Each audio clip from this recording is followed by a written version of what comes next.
2021, Eduardo foi dispensado imotivadamente pela empresa empregadora, que argumentou não poder pagar a rescisão contratual devido à pandemia do Covid-19, da Covid, né? Ter reduzido muito as vendas da referida empresa. Na qualidade de advogado ou advogada de Eduardo, redija a medida judicial cabível. Bom, vamos lá. O que acontece? Deixa eu ver aqui. Tem uma colega reclamando que está mudo. Estão me escutando? Alguém mais não consegue me escutar? Sim, professor, dá para ouvir sim. Sim, estou ouvindo. Alto e claro, professor. Então aí alguma colega está com um probleminha de áudio. Enfim. Bom, voltando aqui então ao nosso caso concreto. Estamos diante de um caso simples, né, podemos dizer assim, de um processo do trabalho que se avizinha, onde um trabalhador que não teve o seu contrato de emprego com a devida assinatura da carteira de trabalho, ou seja, é um contrato verbal, não é um contrato que tenha sido anotado, que tenha sido registrado junto ao INSS, perdão, quanto ao não só ao INSS, quanto ao Fundo de Garantia e no que mais diz respeito aos encargos trabalhistas pertinentes a este contrato de emprego, essa relação jurídica contratual trabalhista. Então, primeiro momento, temos então que propor uma ação com pedido de reconhecimento de vínculo empregatício. Lembra aquela aula que nós falávamos sobre o atendimento ao cliente, o questionário com informações necessárias? Olha, temos aqui uma informação. Segundo o nosso cliente, o Eduardo, ele não teve a sua carteira anotada. Então, era um contrato expresso, porém verbal. E se ele era verbal e não escrito, ele não existe na prática para o quê? Para os órgãos competentes, Ministério do Trabalho e os próprios sindicatos que também fiscalizam. E aí, então, temos, primeiro momento, vamos ter que dialogar nesta petição inicial, narrar fatos, fundamentar e pedir o reconhecimento do vínculo empregatício desde o dia 10 de abril de 2017 até o dia 17 de 8 de 2021. Ponto. Segunda questão.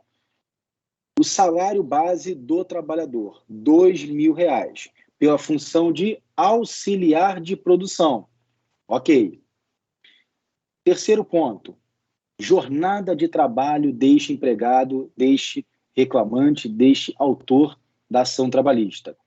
De 7 da manhã até às 18 horas, de segunda a sábado, mas sempre com intervalo intrajornada, que é um intervalo para refeição ou alimentação ou descanso. Ou seja, na jornada padrão, e nesse caso específico, já vamos declarar que a jornada padrão é de 44 horas semanais. Eu tenho aqui, então, por exemplo, de segunda a sábado, eu tenho 6 dias da semana, onde ele trabalha de 7 às 18, com 1 hora de intervalo para refeição. Então, 1 hora você não contabiliza na jornada de trabalho. Então, podemos dizer que ele trabalhava 7, 8, 9, 10, 11, 12, 13, 14, 15, 16, 17, 18. Seriam 11 horas, porém com 1 hora de intervalo, que não conta. Então, ele tem 10 horas diárias de prestação de serviços, de segunda a sábado. 10 horas vezes 6 dias, de segunda a sábado, eu tenho 60 horas semanais. Se a jornada padrão é de 44 horas e ele está trabalhando 60 horas, nós temos o quê? Nós temos 16 horas extraordinárias por semana. Então, temos aqui já uma terceira questão. A primeira, a questão... Só um minutinho, pessoal, por favor.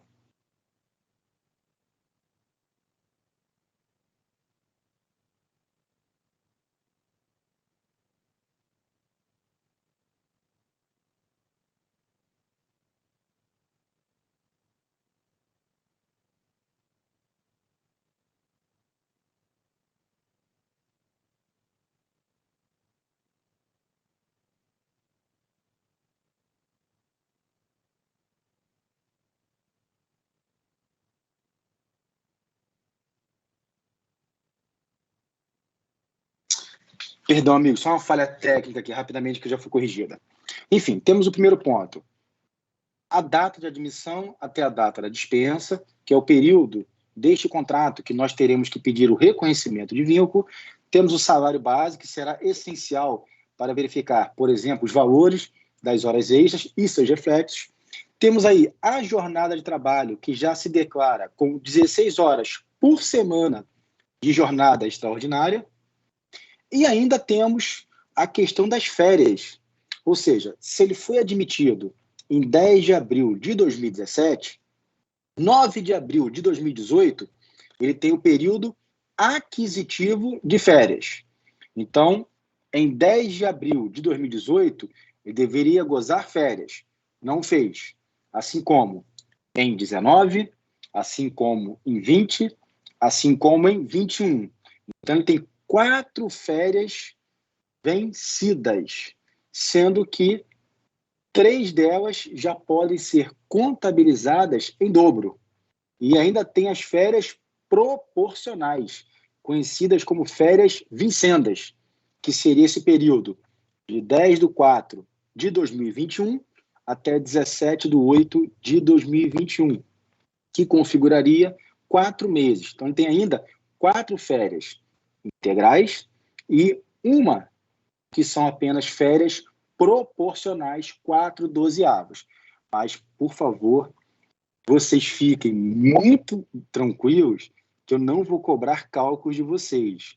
Eu sei que quando a gente começa a falar sobre esse tipo de cálculo, de pedidos, os alunos já ficam preocupados, porque a maioria já faz direito para fugir da matemática. Fiquem tranquilos que eu não serei exigente quanto a cálculo. Eu vou até orientar como faz, mas não vou cobrar especialmente em prova. Bom, Plásio, então... Oi, pois não. eu tive uma dúvida. Você falou que haviam 4 férias vencidas, né? Isso.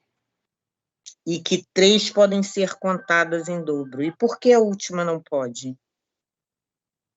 Porque a última, ele ainda não passou do período concessivo. Ah, Você entendi. tem 1 ano, vamos lembrar do artigo 130 da CLT, quando você estudar o direito do trabalho. Ele trabalha 1, por sinal. Você tem um período aquisitivo de férias de 12 meses. Quando termina esse período aquisitivo, o empregador ele tem mais 12 meses, que é o período concessivo. Ele pode lhe conceder as férias sem nenhum ônus nesses 12 meses próximos. Mas quando ultrapassam os 12 meses do período concessivo, ou seja, 2 anos, você tem o quê? Férias em dobro. Por isso que eu mencionei a questão de 3 férias já serem em dobro. Apenas uma integral e mais a proporcional. Isso em termos financeiros, né? Isso, perfeito. Financeiros. Tá ok. Obrigada. Mais algum colega levantou a mão aqui? Desculpa que eu não vi. Por favor, quem levantou a mão, fica à vontade. Bom, qualquer coisa me interrompa. Enfim, temos aí o nosso caso concreto. Já vimos mais ou menos o que vai ser objeto de pedido. Obviamente, vamos fazer hoje, em conjunto, esse modelo, esse esboço da reclamação trabalhista, para que vocês possam futuramente entregar esta petição pronta, de acordo com o que nós dialogarmos aqui em sala de aula, e cada um, de preferência, que mude a sua escrita, que use a sua forma de escrever, não acompanhe o professor. O professor apenas vai aqui com vocês fazer um modelinho básico, para que vocês, sim, escrevam da forma que vocês melhor entenderem. A minha função aqui é demonstrar as técnicas necessárias, tanto da formalidade da petição inicial, que é o mais importante da aula de hoje, bem como aquilo que vocês vão narrar, fundamentar e pedir. Bom, deixa eu fazer agora com vocês aqui esse início. Deixa eu compartilhar agora em branco. Vamos lá. Deixa eu parar com o compartilhamento e vou iniciar o outro. Isso, vamos começar do zero. Bom, nós temos aí tanto o artigo 840 da CLT, quanto o artigo 319 do Código de Processo Civil. E O primeiro momento de uma petição inicial, dos requisitos da petição inicial, é o endereçamento ao juízo competente. Ou seja, eu já vi que alguns colegas entregaram lá o trabalho pronto, na nossa atividade, na plataforma do Google Classroom, só que já percebi que a grande maioria dos que entregaram já cometeram um erro grave. Ou seja, muitos escreveram excelentíssimo senhor doutor juiz do trabalho da Vara do Trabalho do Rio de Janeiro ou de São Paulo. Perfeito. Não. Você não endereça ao juiz, você endereça ao juízo. Então, nós temos esses termos. Ao douto, juízo de direito da, deixa um espaço, Vara do Trabalho. Vamos botar aqui de São Paulo, em homenagem aos nossos colegas paulistas. Bom, percebam, ao douto juízo de direito da espaço Vara do Trabalho de São Paulo. E aí, TRT, segunda região, ponto. Fosse no Rio de Janeiro, TRT, primeira região. A pergunta que eu faço a vocês, por que eu não posso mencionar o número da Vara do Trabalho? Eu já posso mencionar aqui? Não, vai ser sorteada? Não, não professor, pode não, foi porque ainda vai ser distribuída. Ainda não distribuiu. Exatamente. Nesse momento, eu não posso escolher a Vara do Trabalho que o processo vai ser distribuído. Vai ser distribuído e, por sorteio, será remetido para uma das varas de trabalho, seja do Tribunal Regional do Trabalho de São Paulo, seja do Tribunal Regional do Trabalho aqui do Rio de Janeiro. Então, esse espaço deixa em branco. Outra questão, eu posso colocar o número do processo? Não, não existe processo. Essa petição inicial, peça exordial, peça vestibular, como vocês preferirem denominar, é a peça de abertura do processo. Você vai distribuir a ação. E aí, então, após a distribuição, vai ser remetido para uma vara do trabalho competente e gerar o número de um processo judicial conforme lá aquela numeração do Conselho Nacional de Justiça. Bom, depois da gente endereçar, então, a petição ao juízo competente, Rio de Janeiro ou São Paulo, tanto faz, nós temos o quê? Quem é a parte autora? Quem é o reclamante? No processo de trabalho, utiliza-se a nomenclatura reclamante e reclamada, ou seja, parte reclamante e parte reclamada. Mas não quer dizer que você utilizar parte autor e parte ré, parte autor e parte réu, não está errado. Mas, tecnicamente falando, o certo é utilizar a expressão reclamante e a expressão reclamado, ou reclamado. Mas vamos lá, como é que é o nome dele? Eduardo, não é isso? Está em negrito. Eduardo de tal, ou seja, demos aí um sobrenome. A qualificação da parte autora tem que ser completa. Eduardo de tal, aí vamos lá, nacionalidade, é isso? Estado civil, profissão. A profissão nós já temos, não é isso? Qual é a profissão dele? Deixa eu ver aqui. Auxiliar de produção. Vamos colocar então. Auxiliar de produção. Bom, temos então nome completo, nacionalidade, estado civil, a profissão. O que mais precisamos mencionar? Dados de registro, como identidade, CPF, endereço completo, por exemplo. Pessoal, tem alguém com áudio aberto aqui? Rapidamente eu vou só silenciar. Só um minutinho.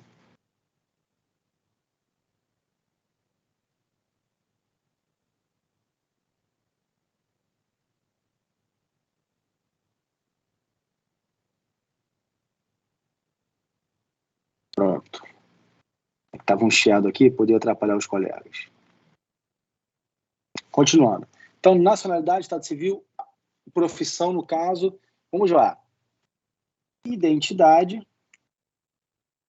CTPS, ou seja, Carteira de Trabalho e Previdência Social, CPF, vamos lá.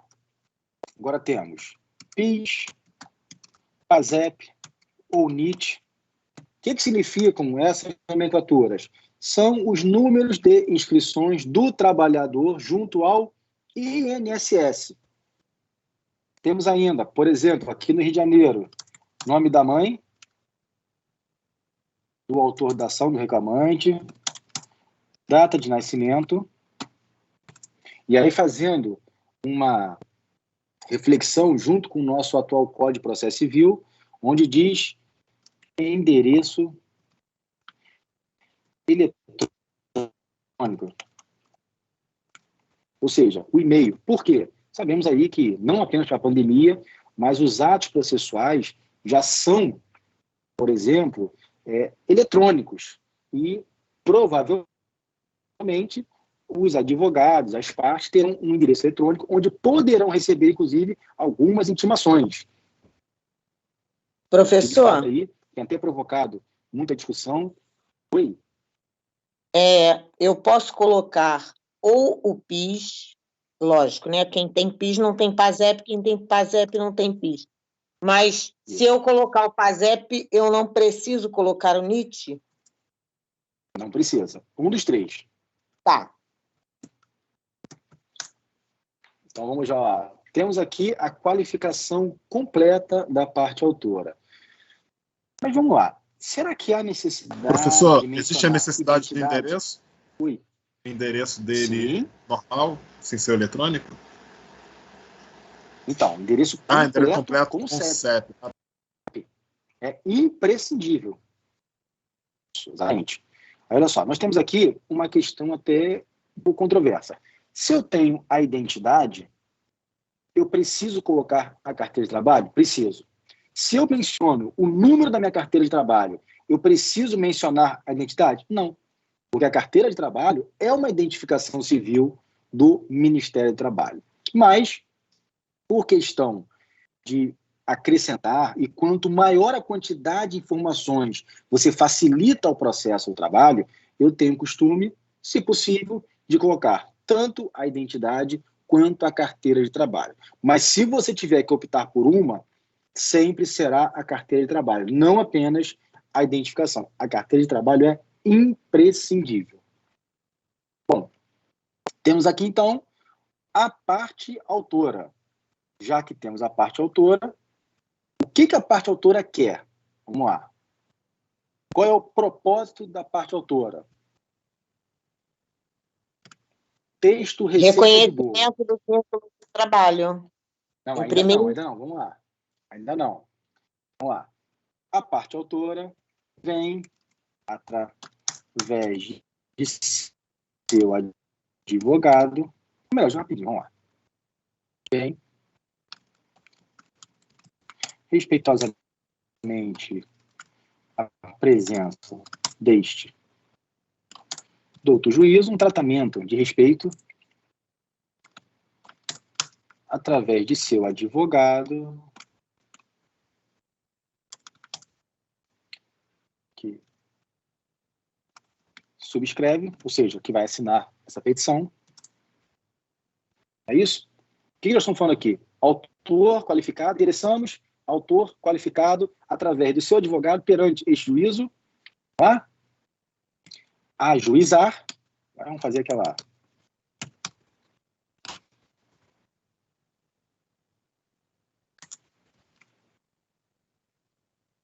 Reclamação trabalhista. Ah, mas está muito pequeno. Vamos fazer uma coisa mais espalhafatosa. Vamos botar uma letra 16, vamos botar sublinhado, não tem problema. O importante é que você está demonstrando o que você está fazendo através desta petição. Reclamação. Opa, deixa eu diminuir a letra.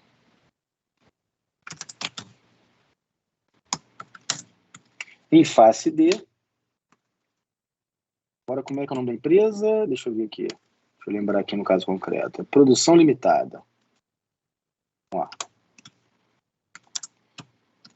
Produção Limitada. Aí, como que a gente qualifica coloca essa empresa, é necessário que eu tenha todas as informações da empresa? Social, CNPJ, endereço completo? Não são necessárias Pelo menos o todas as CNPJ, informações. Professor, Não. Na verdade, o mais importante para esta ação é o completo. Pois não, alguém me chamou?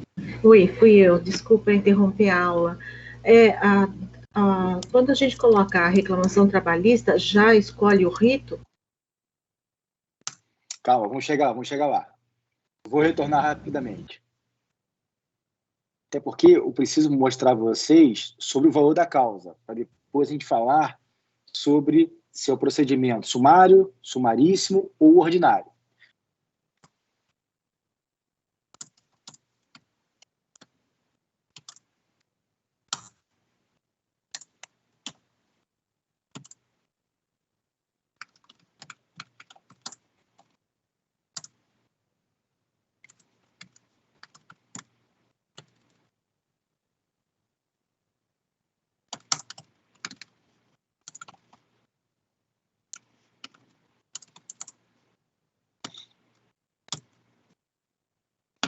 Bom, perceba aqui, o nome da empresa do ramo de produções, um exemplo, tem que botar qual é a atividade fim da empresa, inscrita no CNPJ, assim como o reclamante tem CPF. A reclamada, nesse caso, tem CNPJ, mas poderia ser uma reclamada pessoa física, onde teria que colocar o CPF. Ah, mas eu não sei o CPF. Não tem problema. Pelo menos o nome, o endereço eu preciso para fins de citação. Lembrando que a citação é imprescindível para tornar válida o quê? Aquela prática de um ato cartorário, um ato do Poder Judiciário que vai conseguir transformar aquele processo em legal, salvo a condição da citação válida, o processo poderá ser anulado. Então, a citação é imprescindível. E para que o réu reclamado seja citado para trazer em sua oportunidade, no prazo oportuno, a sua resposta enquanto réu, contestação, reconvenção, confissão, seja o que for, eu preciso o quê? Citá-lo. Senão, não haverá a validade do processo. Então, temos aqui, ó, nome da empresa, o ramo da empresa, a atividade da empresa, CNPJ, se houver, e endereço completo com CEP, imprescindível. Quanto a isso, não tem como você deixar de fazer.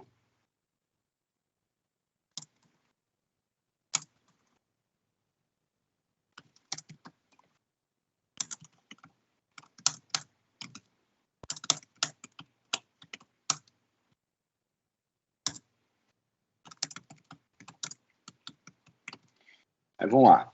Falamos quem é o autor, o que ele quer fazer, contra quem, e aí, pelos motivos de fatos e de direitos abaixo aduzidos. Esse é o nosso preâmbulo da petição inicial. A gente está falando em um momento em que você está cumprindo formalidades, preenchendo requisitos básicos para que a sua petição possa ser admitida, possa ser deferida pelo juízo. Então, vamos lá. Qual é o primeiro momento da petição? Antes de falarmos sobre gratuidade de justiça e o endereço profissional do advogado ou dos advogados que representam a parte autora, vamos colocar aqui um trecho sobre isso, a gente precisa falar que a petição inicial ela se traduz em 3 vértices. Temos narrativa de fatos, temos fundamentação e temos pedidos.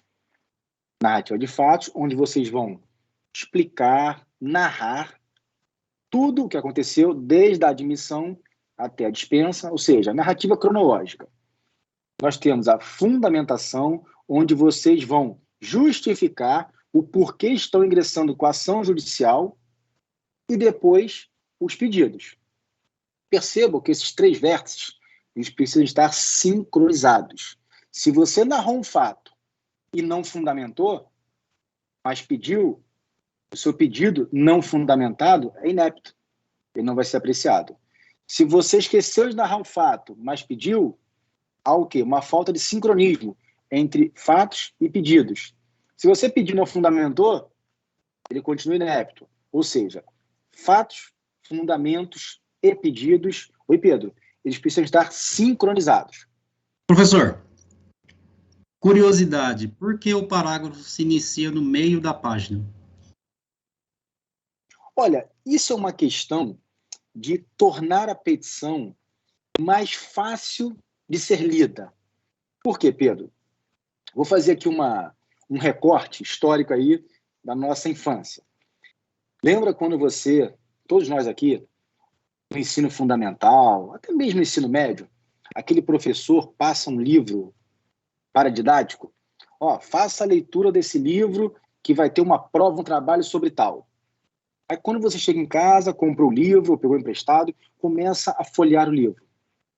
Sabe aquele livro onde parece que todos os espaços foram ocupados pelo escritor? Ele não dá um espaço, ele não coloca uma figura, parece que toda aquela página é preenchida. Eu vou dar um exemplo aqui, ó. Olha só. Imagina eu escrever assim.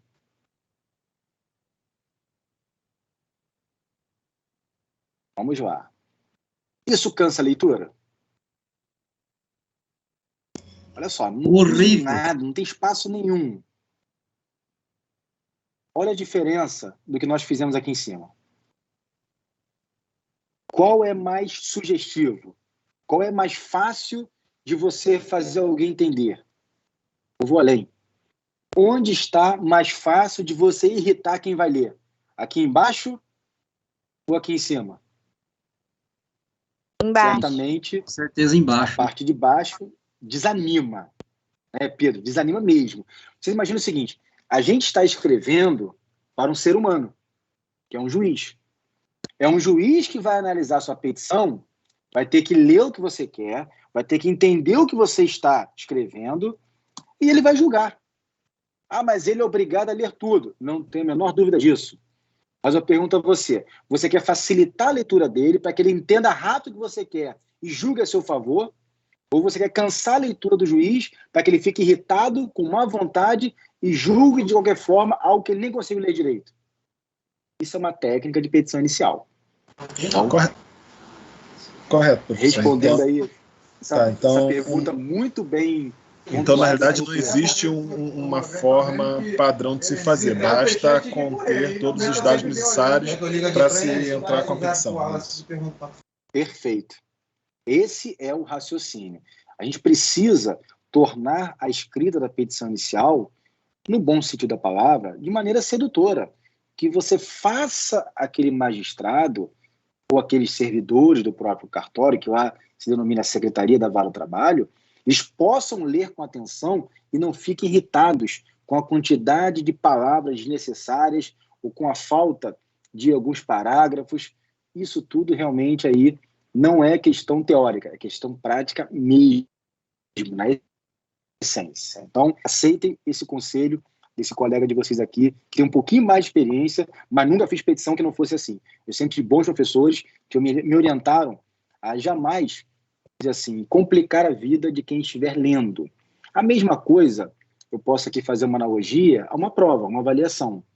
Aquela avaliação subjetiva. Muitas vezes, o aluno escreve tanto, desnecessariamente, de forma prolixa, repetindo muitas vezes o mesmo argumento, que cansa a leitura de quem está lhe corrigindo. E muitas vezes, por estarmos cansados por uma escrita desnecessária, você acaba não percebendo acertos e acaba compreendendo como erros e muitas vezes até corrige de forma equivocada. Por quê? Não é porque você foi tendencioso, é porque a forma de escrever do aluno acaba cansando o professor e, é óbvio, somos seres humanos. Você cansado, você começa o quê? A desperceber acertos e talvez perceber mais erros. A mesma coisa ao juiz. Bom, iniciando a nossa... E também já vi alguns colegas que cometeram um pequeno equívoco. Desafio vocês a procurarem modelos de petições onde iniciam-se petição inicial com o seguinte: preliminarmente. Não se usa essa expressão preliminarmente em petição inicial. Preliminar é matéria de contestação. Vamos ver isso mais à frente. Contestação, quando você traz alguma preliminar de mérito. Por exemplo, na minha contestação, eu posso trazer uma inépcia, uma perempção, uma, por exemplo, prescrição, agora é mérito, né? Mas só um dia que você percebe, desculpa. Pode trazer, além disso, uma litispendência, ou seja, isso é preliminar de mérito em contestação. Em petição inicial, eu posso usar a expressão inicialmente. Bom, como todos já conhecem, né? Inicialmente, o reclamante não goza da possibilidade de arcar com as custas e despesas judiciais, portanto, requer a concessão do benefício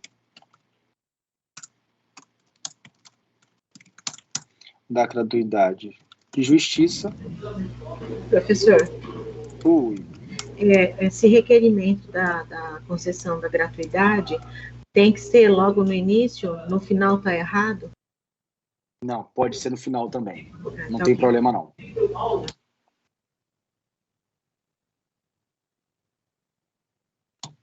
Eu tenho o costume de requerer no início, porque quando você coloca ao final, muitas vezes pode ser que o magistrado não leia, que a gente vai perceber que o processo de trabalho, a petição inicial, são muitos pedidos.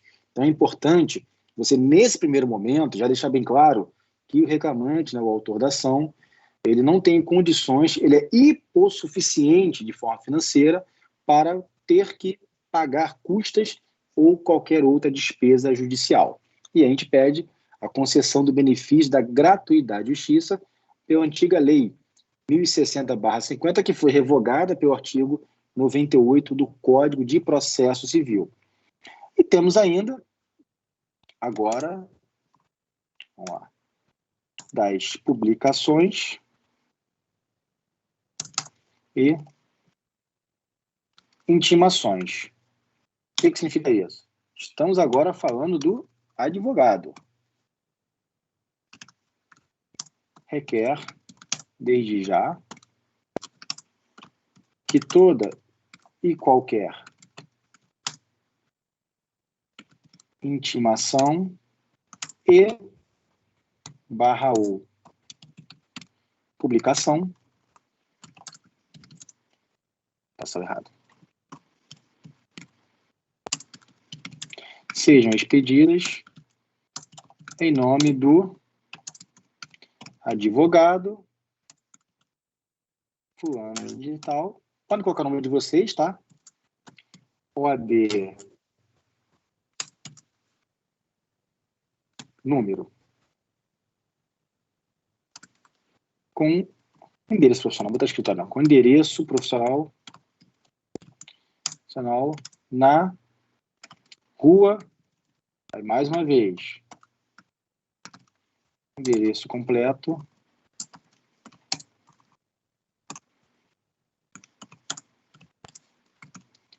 com CEP, sob pena de nulidade de tais atos praticados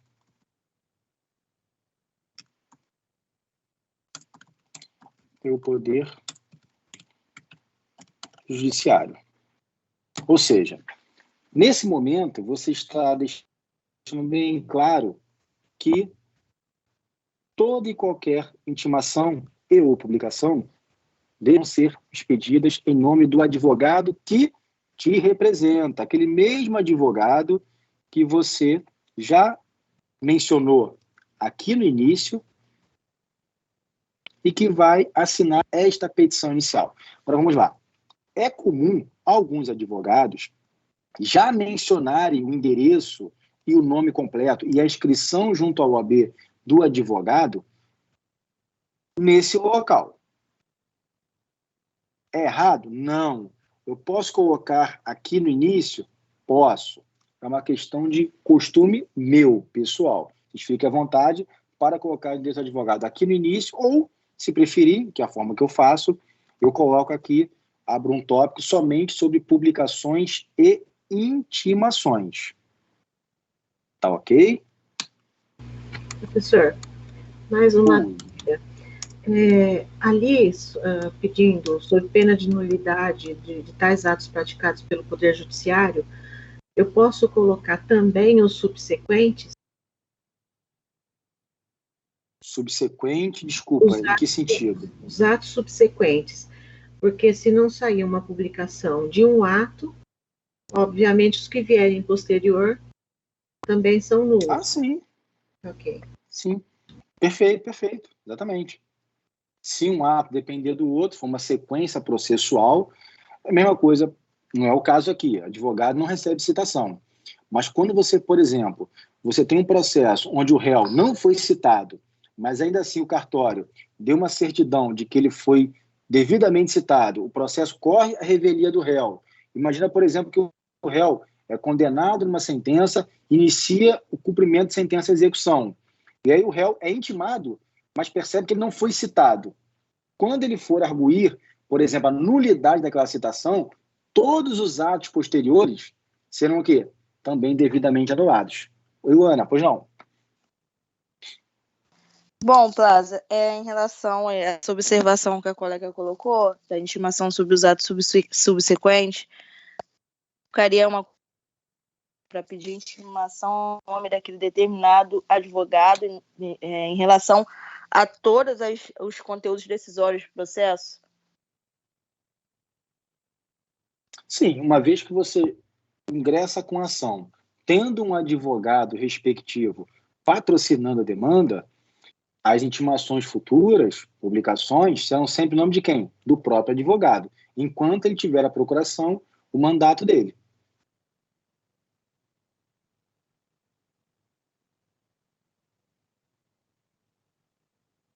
Bom, vamos já então agora para, de fato, o início da petição inicial. Por enquanto é só formalidade.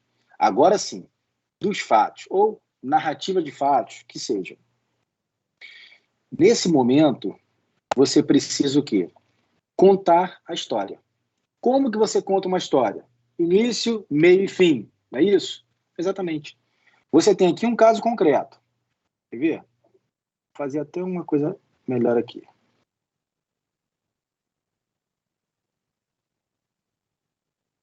Eu vou fazer aqui um Ctrl+C, Ctrl+V. Só alterar aqui essa letra que ficou horrível.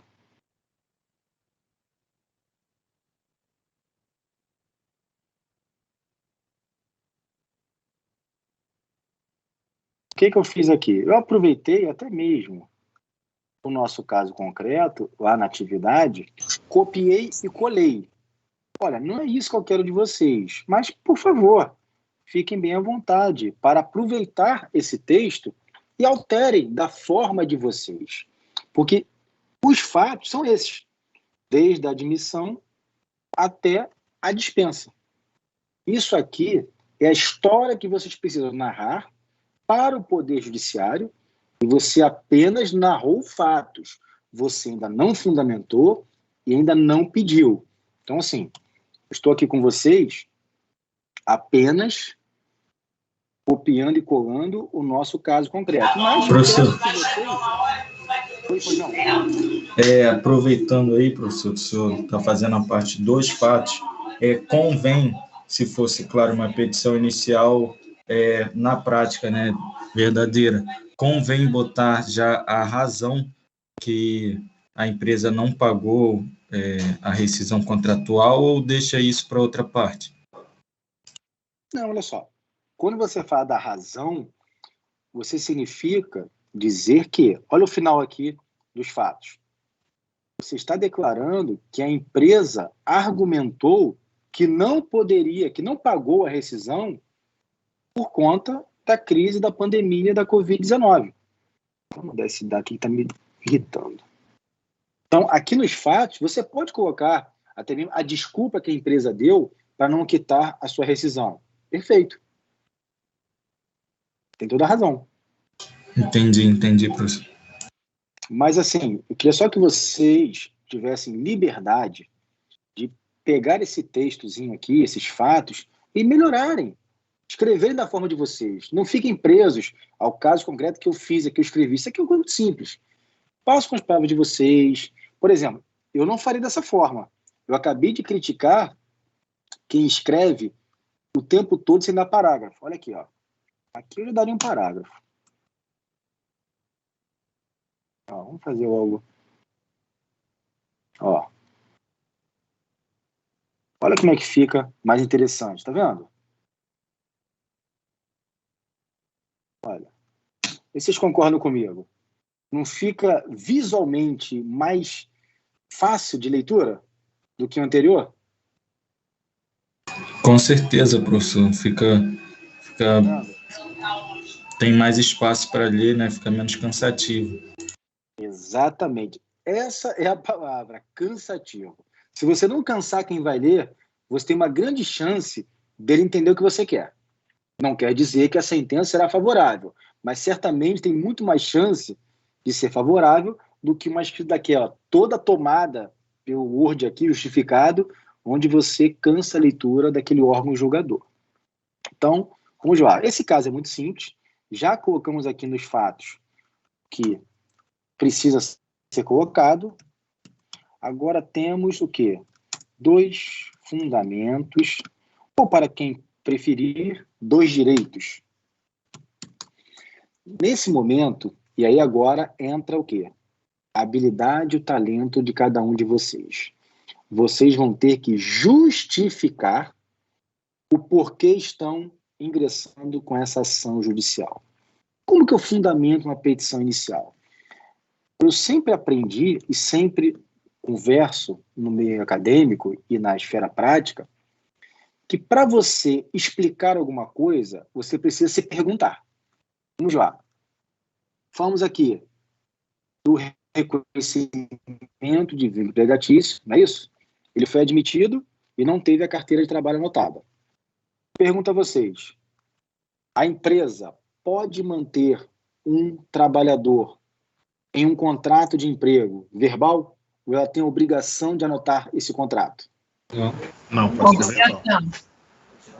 Então vocês vão explicar que a empresa deveria ter anotado a carteira de trabalho conforme a data do dia 10 de abril de 2017 até o dia 17 de agosto de 2021, uma vez que foi mantido este contrato individual de emprego, sem nenhum registro perante aos órgãos competentes, sem incidência do INSS, sem o recolhimento também do tributo, bem como o pagamento mensal do fundo de garantia.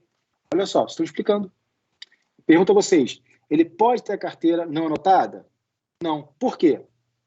Vocês estão fundamentando. Isso é fundamentar. Então, vamos lá. Fundamentar, vou botar aqui só para vocês. Fundamentar. Vamos mudar fundamentar de novo.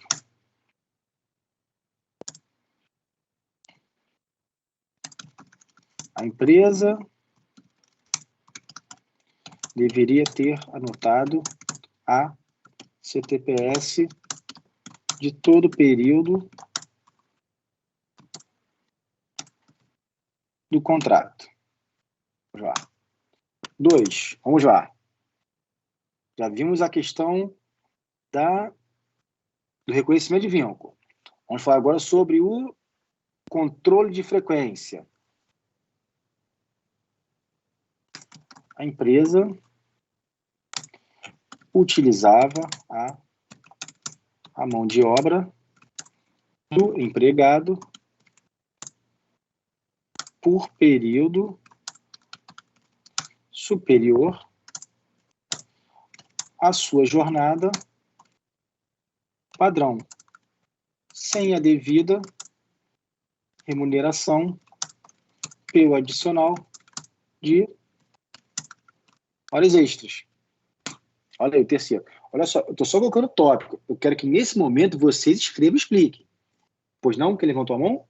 Professor, só fazer o pedido de pagamento de horas extras nesse momento também vale? Ainda não. Ainda não. Nesse momento, não. Isso aí é a sequência. Como eu falei para vocês, você precisa narrar os fatos, fundamentar e depois pedir. Lá no final da petição dos pedidos, vamos ter, sim, pagamento de horas extras, quer sejam 16 horas semanais efetuadas, então, pelo empregado hora reclamante. Se você pedir horas extras sem fundamentar e sem narrar, elas não serão sequer apreciadas. Aquele pedido será extinto sem apreciação de mérito, por uma sentença terminativa, conforme lá o artigo 485 do Código de Processo Civil. Ok. Tá bom? Bom, vimos aqui reconhecimento de vínculo, hora extraordinária, férias, não foram gozadas e nem quitadas, é isso? E o último, a rescisão não foi quitada. Temos aí 4 fundamentos que vocês não irão utilizar sem minhas frases. Vou explicar.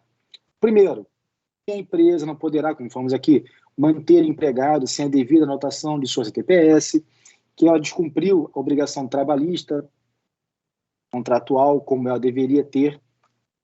Segundo, que a jornada padrão do trabalhador seria de 44 horas semanais, porém, a empresa, hora reclamada, obrigava tal trabalhador a cumprir jornada semanal de 60 horas, sem o devido adicional de horas extras. 3, que o reclamante já tem 4 férias completas e mais as proporcionais que não foram gozadas nem ao menos quitadas. E o 4, que a rescisão contratual que foi declarada pela empresa no dia 17 de agosto de 2021, mas até a presente data não foi quitada. E Claudemir, pois não? Oi, professor, foi eu, boa noite. Desculpa, eu queria saber, Érica, pois não. Em relação a essas 44 horas, se é para todas as profissões e se no contrato de trabalho pode ser colocado, no caso, sábado, mas sem remuneração extra. Pode sim. Nesse caso, Érica, a grande maioria das funções dos trabalhadores são 44 horas semanais. Porém, dependendo da categoria, os próprios sindicatos negociam que uma redução. Por exemplo, nós temos lá os bancários com 30 horas. Nós temos, muitas vezes, trabalhadores com 40 horas. Varia de acordo com o sindicato, que negocia através de acordos ou convenções coletivas. Claro que todo caso concreto que eu trouxer para vocês, eu vou mencionar, obviamente, qual é a jornada padrão. Por exemplo, se for o vigilante, jornada 12 por 36. Isso tudo eu vou fazer com vocês, não faria essa maldade, não. Fique tranquila. Mas a sua pergunta não terminei de responder. Desculpa, Érica. A questão do sábado. Por exemplo, 44 horas semanais. Você tem um repouso semanal remunerado, é o chamado RSR, que preferencialmente tem que ser aos domingos. Ponto. Fala preferencialmente. A gente sabe que os sindicatos normalmente estipulam nas cláusulas das convenções coletivas ou acordos coletivos a obrigatoriedade de pelo menos 2 domingos ao mês, ou pelo menos um domingo ao mês. Isso varia. Não quer dizer, Érica, que, por exemplo, o trabalhador tenha 44 horas semanais e você não possa utilizá-lo aos sábados. Vou te dar um exemplo aqui. Jornada padrão, 44 horas. Se você fizer o trabalhador de 8 da manhã às 17 horas, de segunda a sexta, você vai ter 40 horas. Então, ele pode trabalhar de segunda a sexta, de 8 às 17 e aos sábados, de 8 às 12 horas. Vai completar 44 horas e não terá incidência do adicional de horas extras. Entendi, mestre. Era exatamente essa a minha dúvida. Uma semana, no caso de trabalho de segunda a sábado, se poderia ser acrescentado de Exatamente esse horário, de 8 às 12 no sábado. Obrigada. Pode ser. Assim como, por exemplo, faço aqui meu exemplo próprio. Aqui na minha residência temos a empregada doméstica e a jornada dela é de 44 horas semanais. Mas ela não trabalha sábado. O que eu faço? Eu aproveito para fracionar essas 4 horas de sábado, caso ela trabalhasse de 8 às 17, durante a semana. Então, provavelmente, ela vai trabalhar 4 dias, 1 hora a mais, e o 5º dia será o dia normal. E isso não tem problema. Ah, entendi perfeitamente. Obrigada, mestre. Nada. Professor, isso seria o banco de horas? Não, na verdade não. É você estipular a jornada semanal. O banco de horas, ele se idealiza quando você faz com que o trabalhador não cumpra todas as horas. Por exemplo, a carga horária é de 44. Essa semana, ele só cumpriu 40. Você assina um banco, agora você pode, com a reforma trabalhista, assinar um banco de horas individual, e aí então, toda semana o trabalhador tem 4 horas de débito. Ele trabalhou 40, não 44. E você vai juntando. E você pode depois cobrar dele aquelas horas. Ou como você pode fazer o trabalhar nessa semana 60 horas e vai acumulando, olha, acumulou esse mês 16, no outro mais 16, 30. Depois você dilapidar isso em folgas, ou até mesmo em dias que o trabalhador saia mais cedo ou entre mais tarde na sua jornada. E isso de meses, conforme a reforma trabalhista, e aí pode ser individual. Mas sabemos que temos muito banco de horas que são através de interveniência sindical. E aí tem outros critérios.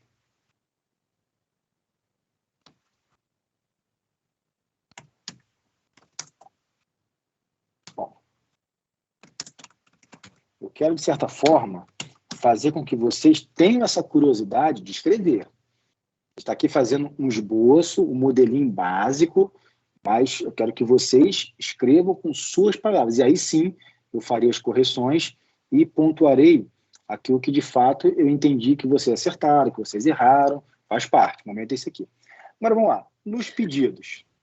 Professor, Oi, não? boa noite. Oi. Dá licença, só para tirar uma dúvida aqui. Igual o senhor falou aí, claro. O senhor pode fazer uma proporcionalidade da carga horária semanal. Um exemplo, se fosse presencial, o senhor trabalha de segunda a sexta. Digamos que o senhor, final de semana, queira sair e colocar a pessoa para trabalhar no sábado, de repente, 12 horas. O senhor pode diminuir a carga horária dela dia de semana, tipo botar um exemplo, de 8 a meio-dia e encher a carga horária dela no sábado? Caso? Então, como eu falei aqui, você não pode fazer isso unilateralmente. É um acordo individual. Ou seja, precisa de manifestação expressa das partes envolvidas. Porém, no direito do trabalho, a gente não pode interpretar da mesma forma que um contrato no direito civil. Por quê? Existe uma relação de superioridade econômica do empregador para com o empregado. E aí, quando você estipula trabalhar 12 horas no final de semana e compensar durante a própria semana, pode ser que isso não seja vontade do trabalhador, mas sim imposição. Ah, mas ele assinou o contrato individual, mas foi coagido. Então, eu tenho muita resistência em orientar qualquer empregador a fazer esse tipo de compensação de horas. Porque, de fato, se for arguído judicialmente uma eventual reclamação trabalhista, pode ser que o juiz de trabalho entenda que o empregado foi coagido, que ele não tinha chance de discordar ou recusar. E nesse caso, o simples fato da hierarquia, né, já dá base para esse pedido de ser avaliada essa questão do empregado ter assinado sob pressão, alguma coisa assim? Não, a gente sabe que, de fato, vai ter conteúdo probatório para ver se ele entende como coação ou não. Mas, como eu sempre friso nas aulas de Direito e Processo de Trabalho, existe um princípio da proteção que se aplica ao trabalhador. E, havendo dúvida ao magistrado, temos aquele princípio que vocês viram lá, salvo me engano, no 5º período, princípio do indúbio pró-operário. Ou seja, na dúvida, a favor do trabalhador. Então, eu não recomendo empregadores a adotarem esse tipo de acordo com o trabalhador, porque ficam muito vulneráveis. Agora, eventualmente, a gente sabe, um final de semana que o empregador, ele, por exemplo, empregador doméstico mesmo, ele vai fazer um jantar de aniversário na sua residência, ele negocia com o empregador, olha, no sábado você trabalha até certa hora e eu vou dar folgas na semana subsequente. Isso é uma negociação razoável? É. Agora, aquilo se tornar uma constante, habitual, todo final de semana, a empregada doméstica trabalha 12 horas no sábado, mais 8 horas no domingo, e durante a semana apenas algumas horas. Isso pode trazer uma certa noção, até mesmo de exploração da mão de obra de forma inadvertida, até com limite extrapolado de 8 horas semanais, que é a jornada padrão. A gente sabe que existe hora extra, ainda que seja remunerada, mas a hora extra ela tem esse caráter extraordinário. Ela não pode ser habitual. É uma coisa eventual e, quando necessária, o trabalhador cumpre a hora extraordinária, a hora suplementar, e o empregador remunera. Mas não pode se tornar uma constante, porque isso vai de encontro à saúde do trabalhador. Me veio agora à mente um caso, e essa empresa ganha muitas horas extras aos seus trabalhadores. O inquérito civil do trabalho foi instaurado contra essa empresa e o procurador do trabalho indagava o seguinte: por que tanta hora extra? Minha defesa junto com a empresa, na audiência lá no MPT, foi de que, olha, excelência, com todo respeito, existe de fato uma jornada de trabalho extraordinária por muitos funcionários, mas a empresa quita essas horas. Tanto quita quanto faz refletir em todo o contrato, em 13º, em férias, no fundo de garantia, no INSS. E o procurador falou na cara: doutor, a minha preocupação é com a saúde do trabalhador. E eu respondi prontamente: mas os trabalhadores adoram receber horas extras, porque eles passam a contar com as horas extras como seu patrimônio mensal. O procurador não aceitou a ponderação, fez a empresa que eu estava representando assinar um TAC, chamado Termo de Ajustamento de Conduta, onde a empresa teria 6 meses para equalizar aquelas horas extras e parar de utilizar trabalhadores em jornadas suplementares. Nós fizemos. Conclusão, os trabalhadores ficaram revoltados. Por quê? Eles trabalharam somente no horário contratual, mas deixaram de receber horas extras. Então, eu me recordei agora porque, de fato, os trabalhadores ficaram revoltados com a empresa, mas não foi culpa da empresa, e sim com toda a assertiva de argumentação do MP trabalhista preocupado com a saúde do trabalhador. Pois não? Professor? Alguém levantou a mão? Opa, foi o professor Cristiano, tudo bem? Fala, meu amigo. Boa noite. Professor, tira uma dúvida. Nesse momento aí que eu coloco a convenção coletiva, porque lá na convenção coletiva eles convencionam a hora extra, tipo 80%, 90%. Eu coloco na inicial isso ou espero mais à frente? Então, nesse caso, Cristiano, se houver uma norma coletiva, acordo ou convenção, falando de horas extras superiores ao adicional de 50% previsto na Constituição Federal e na própria CLT, você menciona assim, aí você menciona aqui nos fundamentos. Sem a devida determinação, deu adicional de horas extras, por exemplo, de 80%, conforme convenção coletiva em anexo. Mas lembrando, se você fundamentou sobre a hora extra a 80%, com base em uma norma coletiva, você tem a obrigação de juntar em anexo a esta petição inicial o quê? A convenção coletiva que fala da hora extra. Beleza, obrigado. Provas. Oi, pois não. Tirou uma dúvida minha. É o Márcio de Araraquara aqui. Nos fundamentos, não teria que ser os códigos que ela, os artigos que ela, eu vou te dizer para você, que ela não cumpriu? Nesses fundamentos seus, não teria que colocar os artigos que ela infringiu? E aonde seria esses fundamentos seus que o senhor escreveu? Não seriam os pedidos na parte de baixo? Eu vou pegar Não, vamos lá. Bom para a gente esclarecer com vocês, e a sua pergunta, ela vai de encontro a muitas dificuldades que os advogados encontram na hora de redigir a petição inicial. Fundamentar não é citar a lei. Por exemplo, se eu fizer uma pergunta na prova, o empregado tem direito à hora extra ou não? Justifique. O aluno vai e coloca artigo 59 da CLT. Ele respondeu a pergunta? Não. Ele deu o embasamento legal, é a base legal. O que ele pode escrever? E aí agora o Márcio tocou num ponto fundamental.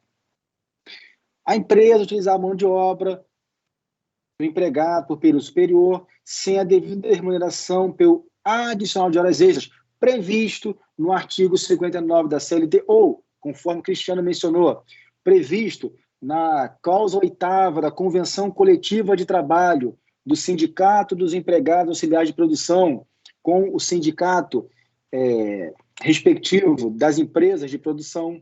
Olha aí, você vai explicar e vai citar a base legal. Você não precisa transcrever a base legal. Você não precisa escrever o artigo 59 todo na íntegra. Apenas fala, menciona, conforme o artigo 59, conforme a convenção coletiva, conforme o artigo 130, que fala das férias, conforme o artigo 477 da CLT, onde não foi cumprido pelo empregador o prazo legal para adimplemento, para quitação das verbas rescisórias. Exatamente isso, Márcio. Você não precisa escrever o artigo. Você explica com suas palavras de preferência e cita o artigo. Obrigado. Nada? Quem levantou a mão, pois não? Professor, nesse caso de citar a lei, também não guardaria assim, alguma coisa para um possível recurso?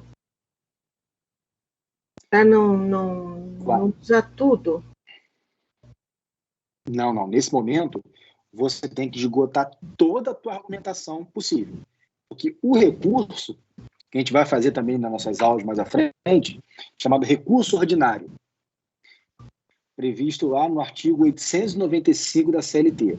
O recurso ordinário, caso a sentença não seja favorável às suas pretensões, você vai pedir uma revisão dos fatos e provas ao órgão judicial superior hierárquico. Por exemplo, o TRT, da Vara do Trabalho, o recurso. Então, o recurso ordinário, quando ele for apreciado pelos desembargadores do TRT, eles vão analisar a sua petição inicial. E no recurso, você não pode falar alguma coisa que você não tenha falado na petição inicial. Assim como a reclamada não pode, no recurso, falar alguma coisa diferente da contestação. Então, você precisa, sim, esgotar seus argumentos, os fundamentos, tudo que você tiver de argumentação contundente, faça na petição inicial. Para no recurso, caso o juiz de primeira instância não acolha as suas alegações, que o tribunal respectivo, sucessivamente falando, ele possa acolher. Então, tem que fazer assim. Eu digo no sentido não do fundamento, dos fatos, mas o embasamento legal. Também. Coloca tudo que você puder. Tá tudo. Certo. Inclusive, jurisprudência, que eu nem citei aqui no caso agora, que jurisprudência é algo que a gente utiliza muito em recurso. Mas não significa dizer que eu não possa juntar na minha petição inicial uma decisão, seja do TRT de algum estado, seja do próprio Tribunal Superior do Trabalho, de um pedido que eu esteja também nesse caso aqui pleiteando. Entendi, professor. Obrigada. Tá bom? Nada.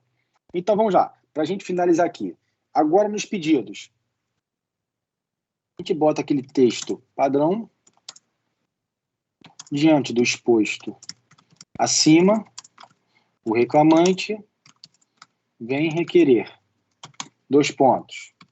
Aí, letra A, o número 1, tanto faz.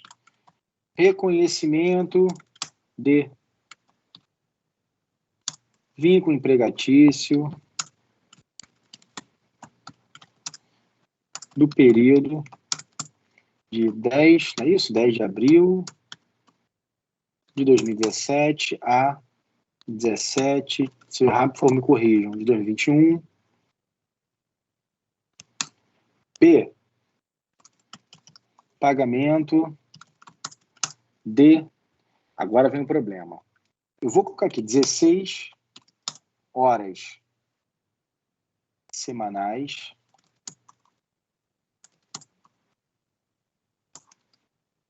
extraordinárias com os seus devidos reflexos. Mas lembrando, o processo trabalho, após a reforma trabalhista, ele determinou, que todo pedido deve ser liquidado em valores. Então, na verdade, quando eu coloco 16 horas semanais, eu tenho que colocar ao lado o total das horas extras. Por favor, não precisem mencionar nessa petição cálculos. Não é o momento para vocês fazerem isso.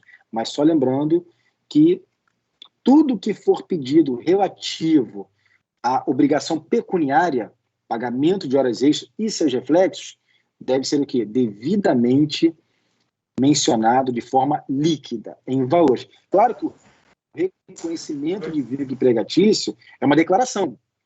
Não se traduz em valor pecuniário, mas hora extra sim. Assim como pagamento de, vamos lá, 4 de uma férias, né? Em dobro, que seria 2017, 2018. Não, seria um pagamento de 3 férias em dobro e uma normal, não? São 4 anos. Isso. Então, mas olha só. Aí, vou falar que eu sou um pouquinho chato e sistemático. O que eu vou fazer aqui? Pagamento de umas férias. Pode tirar 1, né? Não precisa colocar 1. Deixa eu tirar esse 1 aqui. Pagamento de férias em dobro 2018, 2019. Tá, isso tudo com o valor do lado, né? Porque tem valor pecuniário, então tem que colocar o valor de cada uma delas, né? Exatamente, meu amigo. Eu sei que é chato, mas o advogado trabalhista, ele precisa ser específico. Aí já 2020, 2021 não precisa. De férias.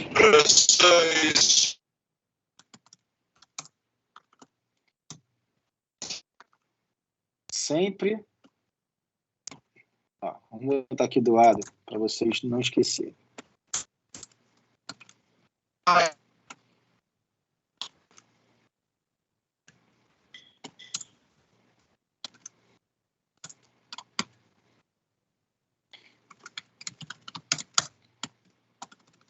Pagamento de férias proporcionais. Vamos lá. Liquidação. 0,4 dozeavos 2021/2022. Agora vamos lá. 13º salário proporcional. Isso daí, Plaza, eu fiquei na dúvida se eu pediria o 13º ou não, porque não foi falado sobre isso lá na questão. Então, agora que eu vou lembrar vocês, a rescisão não foi quitada. E 13º salário não é igual a férias para fins de contagem. As férias é desde a admissão e a cada um ano. 13º salário é do primeiro dia daquele ano, no caso de 2021, até o último trabalhado. Como ele trabalhou 17 dias do mês de agosto, passou de 14 dias com esse mês trabalhado. E aí temos O 13º salário proporcional, 8/12. Mesma coisa. Saldo de salário. Professor, na situação parece que foi pago, né, o 13º salário dos outros anos e falta acertar o do ano atual, que foi da rescisão que não foi adimplida, né? Isso aí. Aí nós temos aqui, ó, o saldo de salário, 17 dias trabalhados, 17, 30 avos, agosto de 2021, é isso?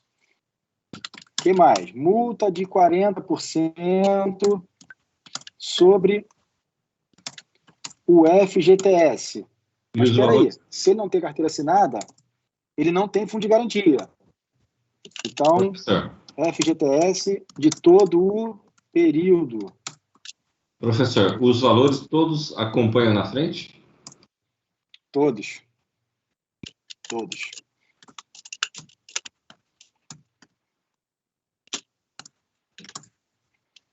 Aí a soma deles que nós vamos ver qual rito vai seguir.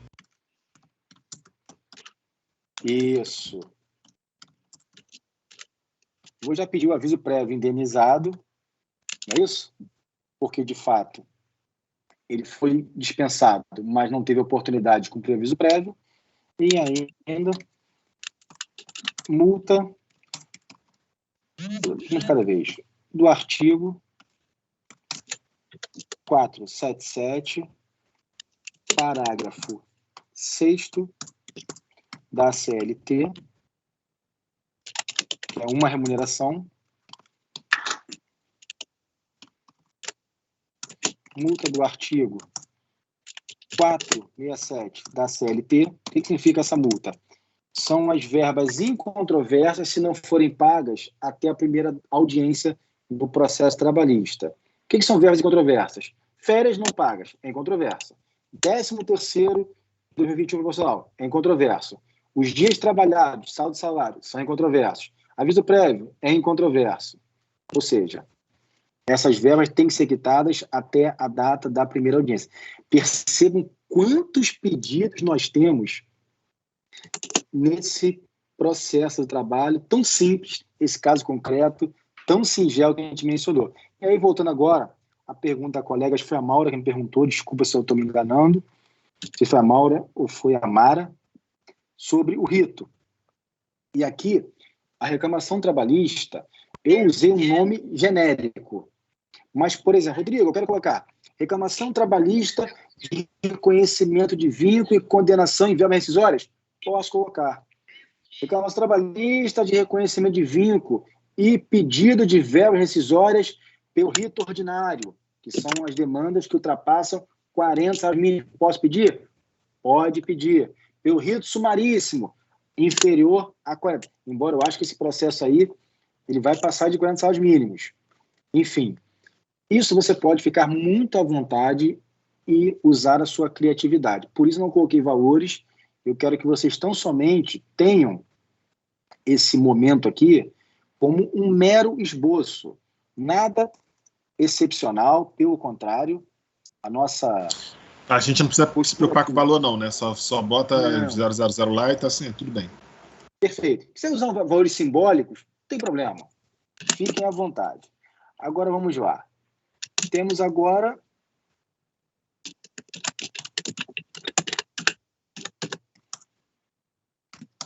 das provas e requerimento final. Eu gosto de usar esse termo ao final. Diante dos pedidos acima, requer a citação do réu para querendo contestar, o faça no momento oportuno, sob pena de revelia e a aplicação da confissão. Aí vamos lá, dá um parágrafozinho. Pugna desde já, pela procedência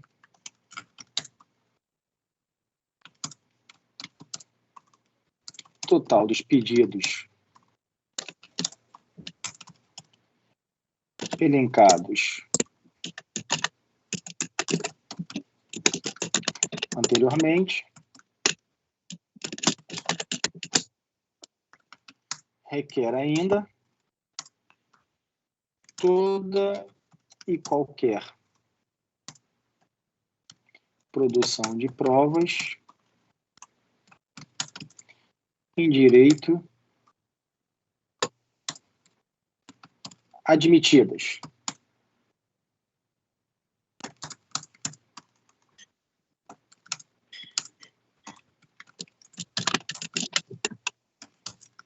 Dá-se a causa o valor de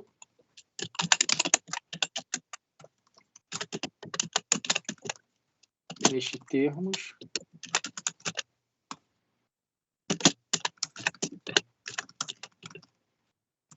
pede esfera de deferimento da petição inicial. Tá aqui, desculpa, eu pulei São Paulo. Hoje é dia 16 de setembro de 2021.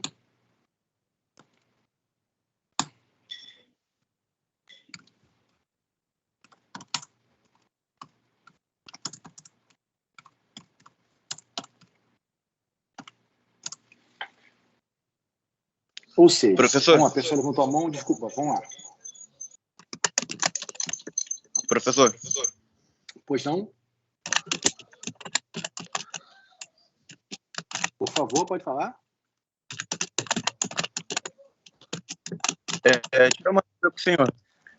Lá na defensoria, quando a gente faz esses pedidos finais aí, eu continuo colocando nos próprios pedidos, eu ponho a procedência dos pedidos, aí depois eu ponho a produção de prova testemunhal suplementar e documental, só que eu já ponho direto nos pedidos. Tanto faz. Fique à vontade. Tudo bem. Você pode já dar continuidade aos pedidos, incluindo isso tudo. Eu colocaria o outro pedido embaixo e ia pedir a procedência dos pedidos, a produção de prova testemunhal, documental. Isso. O depoimento pessoal do réu. Perfeito, perfeito. Mas a única coisa que não pode deixar de citar, aliás, não pode deixar de requerer, é a citação do réu. Sim, sim. Tem que perguntar. Então, mas assim, essa forma não precisa seguir a minha, não. Fiquem à vontade, tá? Isso aqui é só um exemplo. Vocês querem, de repente, dar continuidade nos pedidos, mencionando aqui embaixo, eu gosto, nos pedidos, de colocar tudo que é questão pecuniária, exceto ali o reconhecimento de vínculo empregatício. Não estaria errado você continuar pedindo tudo, não. É mais que uma questão de, vamos dizer assim, de organização. Mas aí cada um, que eu digo, cada um tem uma forma de escrever. É importante você demonstrar o seu DNA na petição inicial. Então, fica à vontade, caso você queira fazer dessa forma que você declarou, tá bom? Não tem problema, não. Outra pergunta um tanto boba. Deixa eu fazer uma pergunta um tanto boba. Lá, eu pego os processos de advogado e eu não vejo eles colocando nenhuma palavra em latim. Só que eu aprendi para usar quando eu fosse fazer e eu faço colocando agora um monte de palavra em latim. Tem problema colocar? Olha, eu vou te ser bem sincero. Usar expressões em latim, data venia, it posit, sabe, eu não costumo mencionar. Por quê? Eu conheço muitos magistrados que não gostam. E muitas vezes interpretam o advogado, quando usa esse tipo de linguajar, como se fosse afrontar o juiz. O juiz é muito vaidoso. Então, eu aprendi com minha vivência de que eu não devo ficar me exibindo, mostrando esse conhecimento, por exemplo, do latim. Mas eu não vejo problema não, tá? Eu até gosto. Eu aprendi para usar, só que eu não vejo quase ninguém usando. Então, eu deixei de usar já há alguns anos, porque eu percebi que juízes não gostavam. Se sentiam, muitas vezes, assim, intimidados. Quem esse cara pensa que ele é? Acho que eu não conheço. Então, eu dei uma recuada. Mas eu acho bonito também, eu gosto. Acho que é uma cultura que já está mudando, né? Com o tempo está se sofrendo essa mutação, né? Já estão deixando assim um pouco de lado e se preocupando mais com... Verdade. Eu uso Agora você está na moda mais Máxima Excelência. Enquanto Professor, professor. Oi, pois não. Plaza, assim, em relação à tela antecipada, tem que são falados em latim. Você acha ainda cafona usar isso aí? Fumus boniuris, essas questões assim, perigo em mora.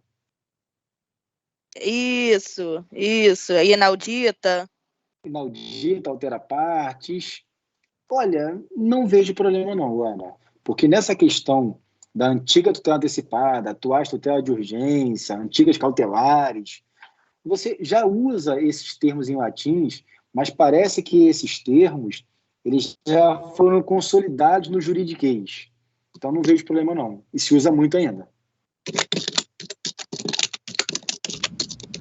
Professor, tem bastante gente aí com a mão levantada, professor. Mas antes eu queria perguntar se essa petição vai ficar disponível no Class, para a gente dar mais uma estudada a fundo depois. Não tenha dúvida, eu estarei agora mesmo. Vou salvar aqui o arquivo e vou inserir no próprio trabalho a atividade de vocês, para caso vocês queiram. Eu vou fazer isso agora. Professor, boa noite. Tá noite. ótimo, professor, obrigado. Nada, professor, boa noite. Pois não. Quando que entrega, professor? Deixa eu perguntar uma questão ao senhor. Por que tem que requerer necessariamente a citação da parte ré? Se uma vez, né, no processo, a outra parte tem que ser citada para tomar o conhecimento? Então, mas quem requer a citação é o autor da ação. Eu entendi essa pergunta, mas é uma formalidade, com todo respeito, que exigida pelo Código de Processo Civil. Tem que se requerer a citação do réu. E se a parte autora não requerer, traz prejuízo? Olha, vou ser bem sincero. Eu já vi casos de petição inicial trabalhista não requerer ao final a citação do réu e terem sido citados. Mas já vi juiz preciosista não indeferir a petição inicial e dar um prazo de 15 dias para o autor emendar a inicial com pedido de citação do réu. Plaza, essa atividade é em grupo ainda, né? Sim. Eita. Mas, inclusive, colegas, deixa eu passar a mostrar a vocês aqui. Eu acabei de... Olha, estou compartilhando com vocês aqui. Acabei de inserir na atividade, vou até mostrar a vocês em Word, tá? Para facilitar vocês alterarem. Alterem bastante, por favor. Não faça essa petição feia que eu fiz, faça uma muito melhor. Tenho certeza que sairão petições muito melhores do que essa. Olha aqui, ó, já está disponível para vocês em Word, lá dentro da atividade. Lá como arquivo, junto na atividade prática. A entrega dessa petição, dessa reclamação é para amanhã? Não. Inclusive, deixa eu também editar isso. Fazer o seguinte, dada a entrega, vamos colocar para o dia 23, semana que vem, pronto. Não sei fazer assim, a gente faz uma atividade, na semana seguinte vocês entregam, mas a gente faz uma atividade que a gente consiga trabalhar um pouco juntos, como foi hoje. Óbvio que eu não fiz a petição completa com vocês, mas eu acho que eu dei pelo menos um passo a passo aí de praticamente 50% da petição ou mais um pouquinho para vocês realizarem o trabalho. A gente faz assim, caso concreto, eu explico para vocês, passo aí um modelinho, fazemos juntos, melhor dizendo, e vocês terão mais uma semana para entregar. Perfeito? Plaza, em meu nome e em nome de alguns alunos da turma, eu gostaria de parabenizá-lo pela essa iniciativa pedagógica. Realmente, obrigado, para nós, é altamente didático e proveitoso esse passo a passo junto com você, porque reduz sensivelmente a probabilidade de erro. Nós queremos aprender, e isso aí é que está sendo muito bom mesmo. Obrigada. Olha, fico muito feliz que vocês tenham aderido aí a essa didática, que de fato seria muito mais fácil para mim passar um caso concreto, enviar um modelo, vocês façam usando e me enviem. Não, fazer junto. Vocês ponderaram juntos, muitos de vocês fizeram aí indagações que melhoraram a petição e vão melhorar mais ainda. Acho que esse é o nosso propósito. Eu estou aqui com vocês como um colega. Vamos aqui dialogar, compartilhar. Então, mas fico feliz que vocês tenham gostado desse método. Plaza, se não gostar, a gente muda. Plaza, faço minhas palavras da Mari e com certeza o pessoal do meu grupo também. Obrigado. Uma dúvida. Professor, a jurisprudência aí é livre, à vontade? Pode colocar lá na parte da fundamentação? Isso, perfeito.